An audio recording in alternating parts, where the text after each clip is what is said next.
제가 어디를 떠나는 게 아니라 목사님이 참 애쓴다 생각하시면서 제가 이걸 가지고 이제 복음이라고 하는 것을 설명을 좀 하려고 가지고 나왔거든요. 우리가 2달째 복음이라고 하는 이 핵심 근본을 가지고 씨름하고 있어요. 그리고 계속 달려가고 있단 말이죠. 제가 질문 한번 할게요. 여러분이 조금 불편할 수 있습니다. 근데 뭐 솔직히 대답하면 좋을 것 같아요. 여러분 진짜로 하나님을 믿습니까? 여러분이 진짜로 예수님이 내 안에 계시다고 생각하시나요? 여러분은 성령님과 동행하고 있습니까? 이게 우리는 당연한 것처럼 여겨지지만은 오늘 심각한 문제가 발생을 하는 게 뭐냐 하면은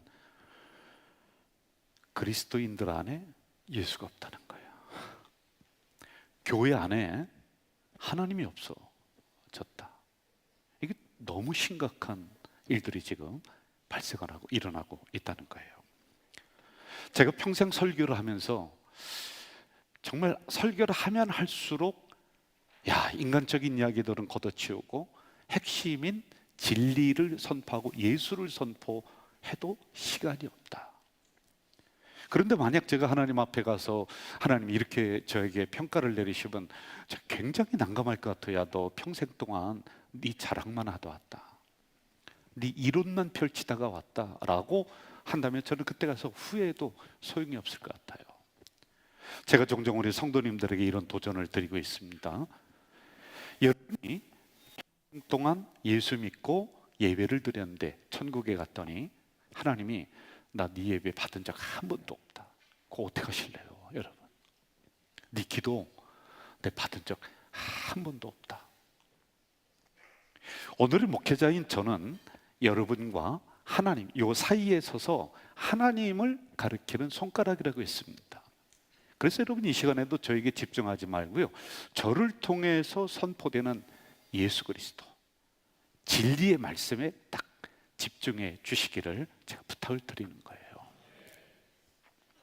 저는 복음이라고 하는 것을 이 가방을 가지고 제가 설명을 했었어요. 이 가방 안에 우리가 여러 가지 물품을 놓고 그리고 여행을 가듯이 이 복음이라고 하는 가방 안에는 예수님의 이야기, 기적의 이야기 여러 가지가 다 담겨 있는 그런 말이죠.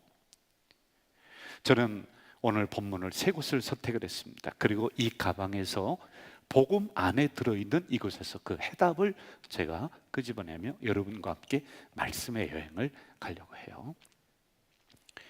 오늘 본문 구약 10절을 보면은 롯이 바라본 곳에 특징이 나오는데 물이 넉넉했다, 그리고 여호와의 동산 같았다, 애굽 땅과 같았다 이렇게 나옵니다. 그 롯이 아브라함과 같은 그 영역 안에 살다 보니까 서로 다툽니다. 다투다 보니까 안 되겠어요. 그래서 9절에서는 이렇게 나옵니다. 내 앞에 있는 온 땅이 있지 아니하냐? 나를 떠나가라. 내가 좌하면 나는 우하고 내가 우하면 나는 좌할 것이다. 이게 이제 아브라함이 그렇게 얘기하는 거예요. 그래서 롯에게 먼저 선택권을 줬는데 누가 봐도 99% 성공할 땅을 선택을 합니다. 그런 지역을 선택해요. 여러분, 물이 있다라고 하는 것은 농사를 충분히 지을 수 있는 거예요. 그리고 여호와의 동산 같다, 그만큼 아름다운 것이라는 거예요. 애굽 같았다, 문화의 중심지가 바로 롯이 선택한 그 땅이란 말입니다. 아브라함은 뭐 선택할 여지가 없습니다. 남은 곳에 가야지만이 돼요. 왜냐하면 99% 성공할 것처럼 보였던 그 땅은 롯이 갔으니까요. 먼저 선택권 줬잖아요. 그런데 롯이 선택한 그 땅을 한번 좀 봅시다. 14절 15절 눈을 들어 너 있는 곳에서 보이는 땅을 내가 너와 네 자손에게 주리니 영원히 이르리라. 그런데 이 땅에 대해서 이 평가가 어떻게 나오냐면 여호수아 14장에 보면 이렇게 나오고 있습니다. 그곳에는 아낙 사람이 살고 있었다. 그 아브라함이 선택한 땅의 아낙 사람은 누구냐? 거대한 민족이에요. 힘이 장사 같은 사람이 살고 있다는 겁니다. 함부로 들어가면 이 거대한 민족에게 죽습니다. 그리고 그 다음에 보면은 성들이 견고하다. 여러분, 튼튼해요. 그래서 아브라함과 이 식솔을 데리고 갔다 그러면은 이들이 그 자리를 내어주면서 어서 오십시오 그러지를 않을 거란 말입니다. 그리고 그 다음에 보세요. 17장에 살림이라도 내가 개척해라. 농사를 지을 수 없는, 그러니까 척박한 황량한 광야 같은 땅이라는 거예요. 그리고 그 다음에 보세요. 철병거를 가졌대. 여러분, 잘못하다가는 찔려 죽습니다. 그래서 객관적인 눈으로, 이성적인 눈으로 보면은 그곳에 들어가면 굶어 죽든지 사람에게 맞아 죽든지 하여간 어떻게 되든지 갈 수 없는 거예요. 그래서 95% 실패하는 땅, 어려운 땅이란 말이에요. 99% 성공할 것처럼 보였던 롯이 선택한 그 땅, 그리고 95%는 실패, 아무도 안 가요. 그런데 여기에 대한 결론이 과연 어떻게 됐을까요? 우리 성경으로 가서 집중을 한번 해봅시다. 창세기 19장. 여호와께로부터 유황과 불을 소돔과 고모라에 비같이 내리사 그 성들과 온 들과 성에 거주하는 모든 백성과 땅에 난 것을 다 멸하셨다, 엎어버리셨다. 분명히 객관적이고 이성적인 눈으로, 냉철한 눈으로 내가 이곳 선택하면 나는 성공이 보장되어 있어. 그런데 그 롯이 선택한 그 땅은 하나님이 심판하는 땅. 그래서 우리는 그곳을 소돔과 고모라 이렇게 얘기하는 거예요. 그러면 아브라함이 선택한 그 땅을 한번 보자고요. 누가 봐도 거기는 가면 안 돼요. 가타가는 굶어 죽든지 아니면은 맞아 죽든지 아니면 창에 찔려 죽든지 이러한 곳이 아브라함이 선택한 땅이었단 말입니다. 성경은 그 땅을 이렇게 이야기를 하고 있습니다. 나중에 이렇게 됩니다. 신명기 28장 제가 읽어드릴게요. 여호와께서 내게 주리라고 내 조상들에게 맹세하신 땅에서 내가 복을 주사 내 몸의 소생과 가축의 새끼와 토지의 소산을 많게 하시며 여호와께서 너를 위하여 하늘의 아름다운 보고를 여시사 내 땅에 때를 따라 비를 내려주신대. 그리고 내 손으로 하는 모든 일에 복을 주신대. 꾸어줄지라도 꾸지 않는 사람으로 만들어 주신대. 너희 자녀들 머리가 되게 하신다는 거예요. 여러분, 누가 봐도 성공할 그 땅은 다 엎어버리셨어. 그래서 겨우 목숨만 부지하고 나서 누가 봐도 실패할 그 땅을 선택했더니 나중에는 하나님이 영의 복, 물질의 복, 자녀의 복까지 넉넉하게 주시는 일이 진짜로 일어났거든요. 그 이유가 어디 있을까요? 이유를 찾아야 돼요. 저는 딱 하나 발견해요. 성경에 나오는 롯의 이야기에는 하나님이라고 하는 단어가 안 나와요. 이것은 우리의 인간적인 지식과 인간적인 경험과 계산으로 판단하고 선택하는 여러분과 저를 대변해 주고 있는 거예요. 그런데 아브라함이 나오는 성경 구절을 보면 두 가지 특징을 딱 잡아낼 수 있습니다. 하나는 여호와, 하나님, 늘 같이 나옵니다. 무슨 일이 있더라도 하나님 찾는 거예요. 무슨 일이 있더라도 하나님, 하나님, 여호와, 하나님. 그리고 두 번째 단어가 있습니다. 제단이라고 하는 단어가 꼭 같이 붙어 다녀요. 어디 가든지 제단 쌓고 출발하고, 제단 쌓고 일하고, 제단 쌓고 자기가 사업을 한다든지 하는 거예요. 여러분, 제단은 오늘 예배를 의미하는 거예요. 제가 복음의 가방을 열어서 그 답을 하나 좀 찾으려고 합니다. 한번 잘 좀 봐주세요.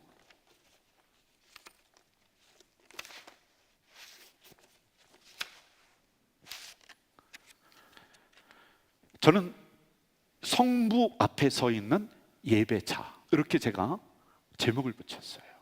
한번 같이 해볼까요? 시작. 성부 앞에 서 있는 예배자. 이유는 딱 하나 이거예요. 누가 봐도 가지 말아야 될 그 땅에 갔는데 거기서 성공했던 이유는, 거기서 이렇게 축복이 흐르고 자녀들까지 복을 받았던 이유는 무슨 일 있다도 아브라함은 하나님 찾는 거예요. 그리고 그 앞에 제단 쌓는 거예요. 예배 드리는 거란 말이에요. 오늘 우리는 삶의 현장에서 이리저리 밀려나고 치다가 이렇게 예배 드리러 하나님 앞에 나왔습니다. 그리고 또 예배 드리고 나가야 될 여러분의 현장은요, 철병거를 가지고 세상 사람들이 기다리는 땅이야. 누가 봐도 거기 가면 굶어 죽는 땅이야. 누가 가도 거기 가면은 실패할 수밖에 없는 땅이에요. 여러분의 삶의 현장이 그렇다는 거예요. 그런데 이러한 땅이 축복의 물이 철철 넘쳐 흐르는 가나안 땅으로 바뀌고, 결국에는 하나님이 육의 복, 영의 복, 그리고 자녀의 복까지 주시는, 그래서 어디를 가든지 돈 빌리러 다니는 인생이 아니라 돈을 꾸어주는 물질이라는 통로로 하나님이 만들어 주시는 단 한 가지, 여러분, 무슨 일이 있더라도 하나님 그 앞에 예배자로 서는 거예요. 이 시간 그렇게 나오셨잖아요. 저는 이 예배를 통해서 여러분의 삶의 현장이 그 누가 봐도 실패한 현장이지만은 이렇게 하나님 앞에 예배 드리고 나갔더니 그 현장이 가나안 땅으로 바뀌어지는 은혜가 일어날 줄 믿습니다. 제가 사역을 시작한 지 교육전사로부터 하면은 약 35년 정도 됩니다. 지금에서야 깨달은 게 있어요. 이 앞에서 제가 말씀을 전하는데 전 전에 뭐 이런저런 예화도 많이 들고 많이 했었습니다. 그게 나쁘다는 게 아니에요. 그런데 여러분들이 왜 나왔어요? 웃기는 얘기 들으려고 나왔어요? 아니면은 정치 얘기 들으려고 나왔어요? 아니면은 저의 세미나 그런 지식 전달 받으려고 나왔냐는 거예요. 그게 아니라는 거예요. 그래서 다시 복음으로 돌아가야 된다. 말씀으로 돌아가야 된다. 저는 이걸 느껴서 제가 지금 깨닫고 있는 거예요. 30분 정도 여러분 설교 듣는데 아니 정치 이야기 듣다가 가는 거예요. 그럼 여러분 너무 억울하지 않습니까? 그리고 그렇게 설교한다 그러면 제가 이 강단을 어지럽히는 거란 말입니다. 여러분 잘 집중하셔야 돼요. 두 번째, 오늘 마가복음 9장에 보면은 귀신 들린 아들이 나오고 아버지가 있습니다. 같이 읽어볼까요? 시작. 예, 그들이 제자들에게 와서 보니 큰 무리가 그들을 둘러싸고 서기관들이 그들과 더불어 변론하고 있더라. 그림을 그리듯이 머릿속에 상상을 하면서 말씀을 이렇게 따라오면 되거든요. 지금 아버지가 귀신 들린 아들이 있습니다. 너무 가슴 아프죠. 저도 우리 자녀 중에 참 불치병에 이렇게 있었던 자녀가 있는데요. 너무 가슴 아픈 거예요. 어디든지 고치고 싶다라는 마음, 그런 곳이 있다면 어디든지 뛰어갑니다. 아니 목사인 저도요, 한밤중에 어디 안양인가, 제가 천안에서 안양인가 거기 기도 잘하는 사람이 있대. 그 기도 받으면 난대요. 그 대낮에 가면 걸릴까봐 밤에, 깜깜한 밤에 집사람하고 이 아기를 들쳐업고서 거기까지 가서 기도 받는 거예요. 근데 사기꾼이었죠. 내가 눈이 멀더라고요. 그런데 이 아버지가 어디든지 갔을 거예요. 그런데 예수라고 하는 사람이 있는 곳에 가니까 병이 잘 낫더라. 그분은 능력이 있더라. 그래서 이 아들을 데리고 예수님이 있는 현장으로 왔더니 그때 마침 예수님이 안 계셨던 거예요. 그리고는 주변에 제자들이 있어요. 그리고 다른 서기관들, 무리들이 이렇게 둘러싸고 있는 걸 머리로 상상을 하세요. 그런데 이들이 변론했다. 변론이라는 것은 뭘까요? 이제 이유와 원인을 찾아 들어가기 시작합니다. 이거는 집안 내력이야. 이거는 아니야, 하나님에게 저주받은 병이야. 아니야, 혹시 그 아버지가 숨겨놓은 죄가 있을지도 몰라. 이렇게 변론하는 거예요. 그런 상황에서 예수님이 오셨다. 그리고 이 문제가 해결이 됐다. 귀신이 나갔다라고 하는 이런 스토리로 마가복음 9장에는 전개가 되고 있습니다. 아주 단순한 진행입니다. 그런데 이 안에 놀라운 복음의 비밀이 있습니다. 사건을 조금 더 내부적으로 한번 들여다봅시다. 귀신 들렸다. 그럼 여러분, 본인의 인격은 파괴되는 것은 물론이지만 가정 전체가 힘들어요. 우리 성도들 중에도 가정에 어려운 그 부분이 있는 자녀가 있는 사람들이 있습니다. 여러분들 함부로 기도해서 이기세요, 그 얘기 할 수가 없는 거예요. 평생을 기도하면서 가슴에 끌어안고 사는 사람들이 굉장히 많거든요. 아버지도 이것 때문에 제대로 생활할 수 없는 심리적인 압박감을 가지고 있는 거란 말이에요. 이런 상황 속에서 이제 그 아버지가 이 귀신 들린 아들을 데리고 그 제자들과 그리고 그 무리들이 있는 그곳에서 어떡할 수 없는 그런 상황 속에 변론하는 그 상황을 듣고만 있습니다. 여러분, 이 문제를 오늘 우리에게 적용을 한번 해봅시다. 성경은 상징성이라는 게 있어요. 귀신의 문제 뭘까요? 내 힘으로 해결할 수 없는 일들이 우리는 너무 많이 일어나요. 그게 경제 문제일 수도 있습니다. 그게 질병의 문제일 수도 있어요. 그게 방황하는 자식의 문제일 수도 있습니다. 깨져가는 가정의 문제일 수도 있습니다. 그게 아무리 갚아도 줄어들지 않는 부채의 문제일 수도 있습니다. 바람난 남편의 문제일 수도 있고요, 도박의 문제일 수도 있는, 그래서 내 힘으로 해결할 수 없는 문제, 이걸 귀신의 문제 이렇게 보면 딱 좋습니다. 어쩌면요, 여러분들 숨기고 있는 우울증의 문제일 수도 있어요. 내 힘으로 어떻게 할 수 없는 그런 문제들 우리는 많이 가지고 있습니다. 다시 성경으로 집중하면서 이 문제가 어떻게 해결되는가 한번 좀 가봅시다. 18절, 내가 선생님의 제자들에게 내쫓아 달라 하였으나 그들이 못했다. 능히 하지 못하더이다. 그 제자들과 무리들이 있을 때는 딱 하나, 예수님이 안 계셨어. 그럼 그 다음에 어떻게 됐을까? 성경으로 또 가봐요. 25절, 예수께서 말 못하고 못 듣는 귀신아, 내가 내게 명하노니 그 아이에게서 나오고 다시는 들어가지 말라. 이것보다도 집중해야 될 단어, 예수께서. 27절, 예수께서. 제가 복음의 가방 열고 두 번째 먼저 꺼내 봅시다. 저는 성자 앞에 서 있는 기도자, 제가 이렇게 제목을 붙였어요. 같이 해볼까요? 시작. 성자 앞에 서 있는 기도자. 핵심은 이거예요. 예수가 빠져버리니까 변론만 일어나는 거예요. 여러분, 진짜 여러분에게 있는 문제가 돈의 문제입니까? 여러분에게 있는 문제가 진짜 사람의 갈등 관계, 인격적인 그런 문제입니까? 아니면 진짜 직장의 문제입니까? 진짜는요, 예수가 없어. 예수가 빠져버린 거예요. 그러니 그 문제가 나오는 거예요. 그게 나를 찍어 누르는 거예요. 예수가 빠진 인생은, 예수가 빠진 가정은, 예수가 빠진 직장은요, 변론만 일어나, 싸움만 일어난다라고 하는 거예요. 제가 한번 또 물을게요. 우리 교회는, 아니 여러분들은 예수가 있습니까?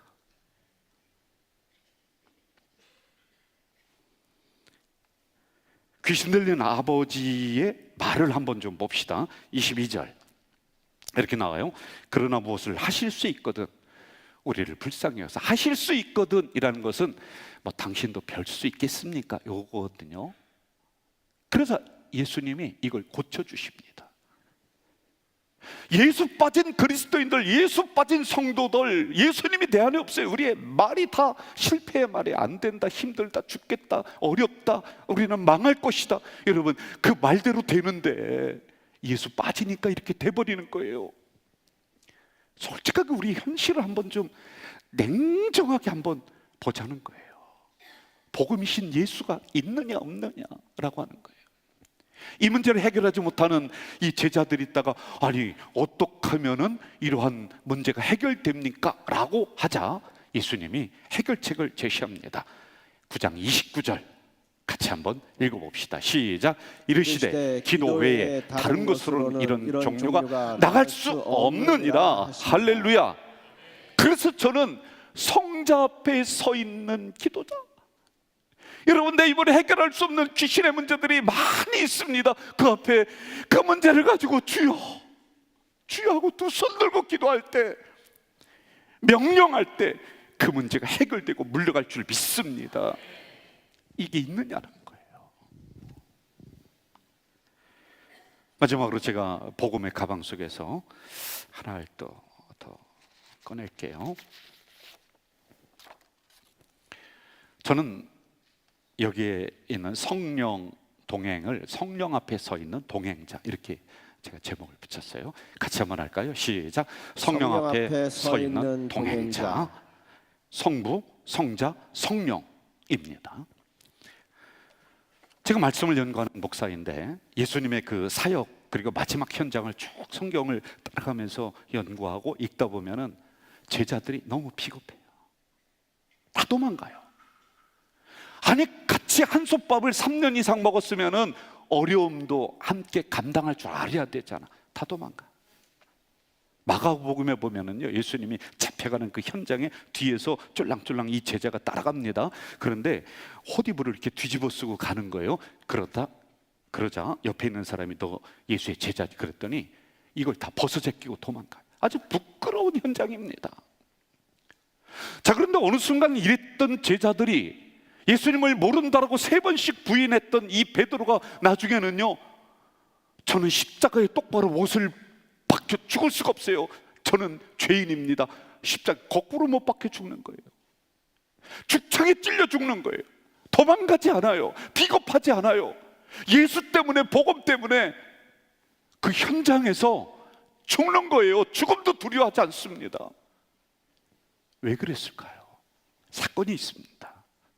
오늘 마지막 3번째 본문 사도행전 2장 1절 한번 볼까요? 오순절날이 이미 이름에 그들이 다 같이 한 곳에 모였다. 4절 그들이 다 성령의 충만을 받. 이게 사건입니다.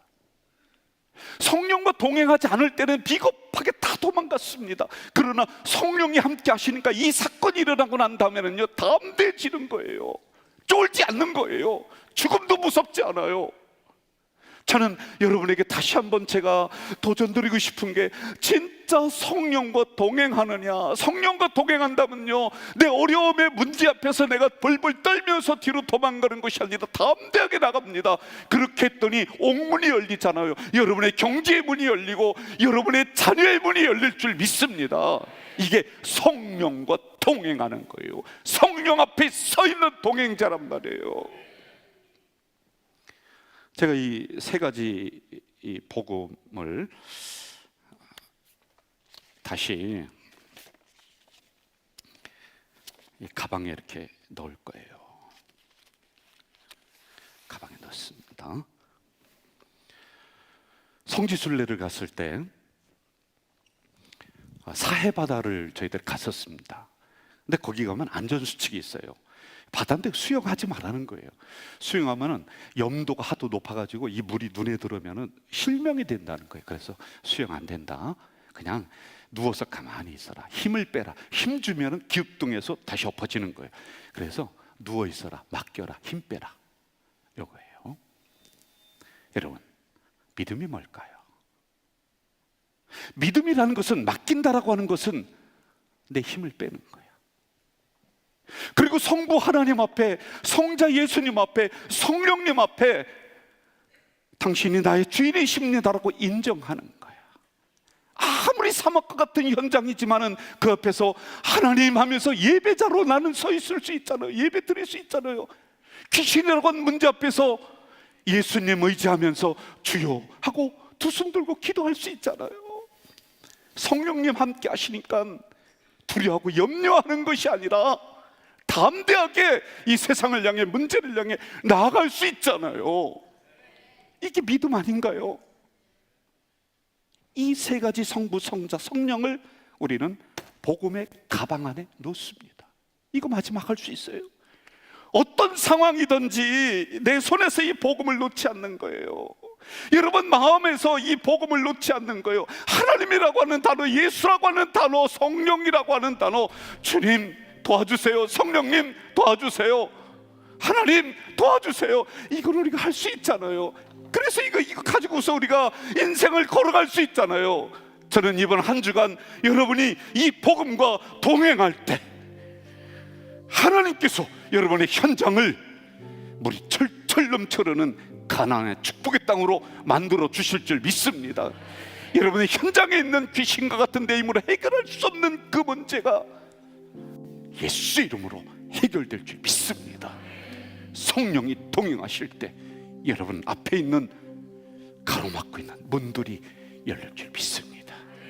제가 이 찬양 선택을 하면서 오늘 말씀과 정말 잘 맞는 찬양이다, 이 찬양으로 우리 심령을 고백하고 결론으로 삼도록 하겠습니다.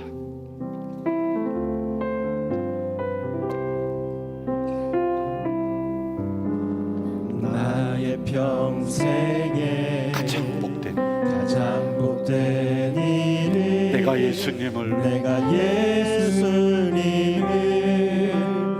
만난 것이라. 나의 평생에 가장 잘한 일은 내가 예수님을 주로 섬긴 것이라. 이 세상 살 동안 내가 걷는 길에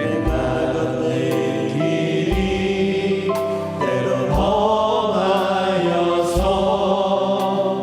넘어질 때도 주의 강한 손이 나를 붙드시니 나는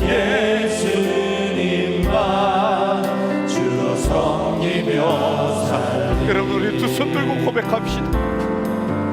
나는 주를 섬기는 것에 후회가 없습니다. 내가 걸어온 모든 시간 다 주의 은혜니 내가 걸어갈 모든 날도 주만 섬기며 살리. 오직 예수 이름 부르며 살아가리라. 나는 주를 섬기는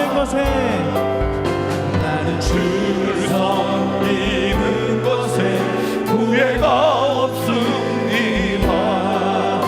내가 걸어온 모든 시간 다 주의 은혜니 내가 걸어갈 모든 날도 주만 섬기며 살리.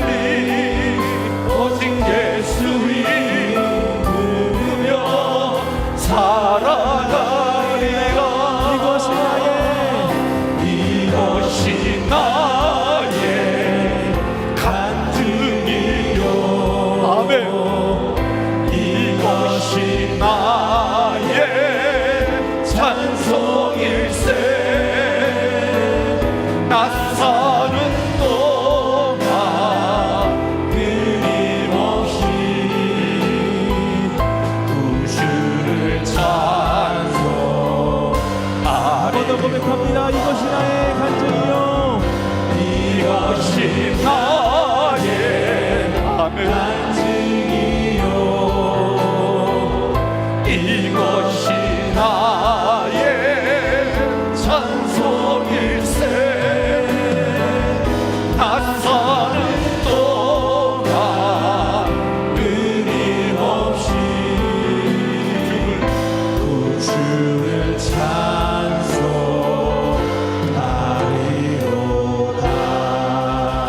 찬송하리로다. 여러분 1분간만 우리 통성으로 좀 기도했으면 좋겠는데요.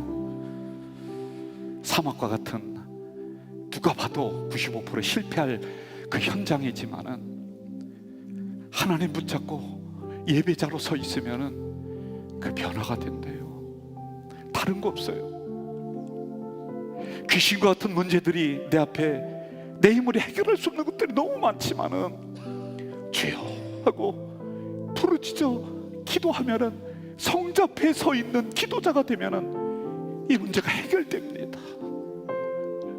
우리를 가로막고 있는 많은 문들이 있지만은 성령과 동행하면 담대함을 얻고 이 문들이 열려지는 역사가 일어나요. 여러분 오늘 이 핵심의 말씀을 붙잡고 이 한 주간 승리하며 살아가야 되잖아요. 여러분 다시 한번 이 1분간만 통성으로 기도하겠습니다. 사랑하시는 아버지 하나님 간절히 기도합니다. 아버지 하나님 앞에 서 있는 예배자가 될 수 있도록 주여 도와주시옵소서. 귀신과 같은 문제들이 있습니다. 그러나 주여 하고 부르짖는 기도자가 될 수 있도록 주여 도와주시옵소서. 비겁하고 그리고 정말로 부끄럽게 도망가는 인생이 아니라 담대하게 나아가는 바로 성령과 동행하는 사람이 될 수 있도록 주여 도와주시옵소서. 이 한 주간을 하나님 그렇게 살 수 있도록 복음의 가방을 내 손에 놓지 않고 나는 예배자고 기도자고 동행자입니다 고백하며 살아가는 우리 성도들이 되도록 주여 도와주시옵소서.